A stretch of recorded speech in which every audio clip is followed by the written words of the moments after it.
तरीके से अलग-अलग जगह पे करनी होती है। ये सबसे बड़ी प्रॉब्लम है जो कि हम लोग सोचते ही नहीं है। ठीक है? आज अगर मैं मेरी बात करूँ तो मैंने अगर मेरे पास पैसे थे तो मैंने कहाँ-कहाँ इन्वेस्ट कर रखे? मैंने प्रॉपर्टी में थोड़े बहुत इन्वेस्ट कर रखे हैं, थोड़ा बहुत शेयर मार्केट में इन्वेस्ट कर रखा है, थोड़ा बहुत गोल्ड में इन्वेस्ट कर रखा है, थोड़ा बहुत अपनी स्किल में, थोड़ा बहुत अपने बिज़नेस में, तो मैंने डाइवर्सिफ़ाई कर रखा है। भई एक जगह से डूबेगा, सब जगह से थोड़ी डूब जाएगा। आ रहा है समझ में? तो ये बहुत इम्पोर्टेंट है, बहुत ज़्यादा इम्पोर्टेंट है कि अपने पोर्टफोलियो को डाइवर्सिफ़ाई करो इन्वेस्टमेंट के पर्पज़ से भी। Is this clear? और ध्यान रखो 10% मिनिमम, मैक्सिमम 20%।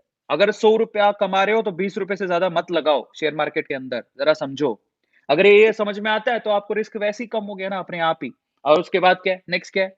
कई लोग क्या करते हैं, डेली ट्रेडिंग करते हैं और इंट्राडे ट्रेडिंग होती है। देखो अच्छी बात है, अगर आप ज़िंदगी भर यही काम करना चाहते हो, ठीक है? अगर आप ज़िंदगी भर इन्वेस्टमेंट का या शेयर मार्केट का ही काम करना चाहते हो तो बहुत लोग इंट्राडे करते हैं, ठीक है? उसके लिए पर आपको समझ होनी चाहिए शेयर मार्केट की। लेकिन अगर आप और कोई काम करते हो और आपके लिए पार्ट टाइम इन्वेस्टमेंट है तो आप इंट्राडे ट्रेडिंग मत करो, नहीं, लॉन्ग टर्म इन्वेस्टमेंट करो। ऐसा इंट्राडे ट्रेडिंग करने की ज़रूरत नहीं है आपको, ठीक है? अब समस्या क्या होती है?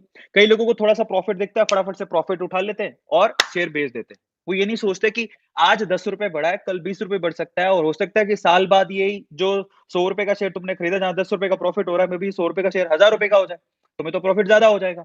तो थोड़ा अगर अपनी रिसर्च अच्छी करी हुई है, सब कुछ अगर आपने कैलकुलेटेड किया हुआ है, तो वो कंपनी पे भरोसा रखो, वो कंपनी आपको मल्टी बैग रिटर्न भी दे सकती है। ये आप लोगों को ध्यान रखने की ज़रूरत है।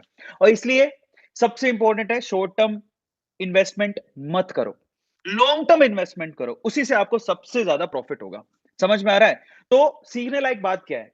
अनकंट्रोलेबल रिस्क में अपन कुछ नहीं कर सकते, लेकिन कंट्रोलेबल रिस्क में हम लोग काफ़ी कुछ कर सकते हैं, जिसमें अपने पोर्टफोलियो को अच्छे से बना सकते हैं।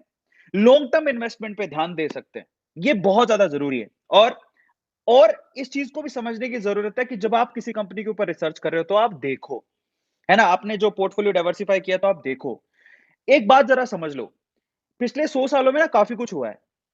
पिछले 100 सालों में वॉर भी हुआ है, पिछले 100 सालों में महँगाई भी बहुत ज़्यादा बढ़ी है, पिछले 100 सालों में सुनामी भी आई है, अर्थक्वेक भी आया है, सब कुछ आया है, जिससे शेयर मार्केट पे इफ़ेक्ट पड़ा है और आने वाले इस टाइम पे भी होगा।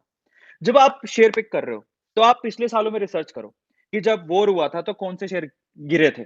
कौन से सेक्टर के शेयर सबसे ज़्यादा गिरते हैं जब वॉर होती है?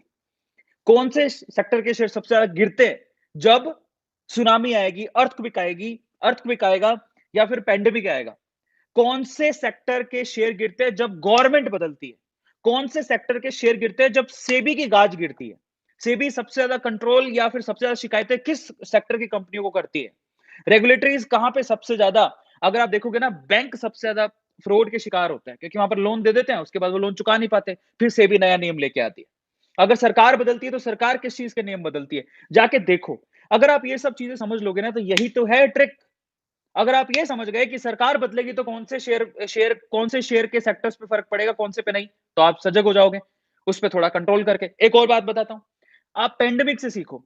हमने मतलब मैं जिस जनरेशन से आता हूँ, मैंने कभी पैंडेमिक नहीं देखी। पहली बार मैंने पैंडेमिक देखी, ठीक है? और अगर मैंने पहली बार पैंडेमिक देखी तो मैंने क्या सीखा? मैं आपको समझाता हूँ मैंने क्या सीखा। मैंने ये सीखा कि जब पैंडेमिक आएगी, तो सब कुछ बंद हो जाएगा, सारा लॉकडाउन लग जाएगा। इन दैट केस सबसे ज़्यादा इम्पैक्ट किस पे पड़ा पता है? एविएशन पे।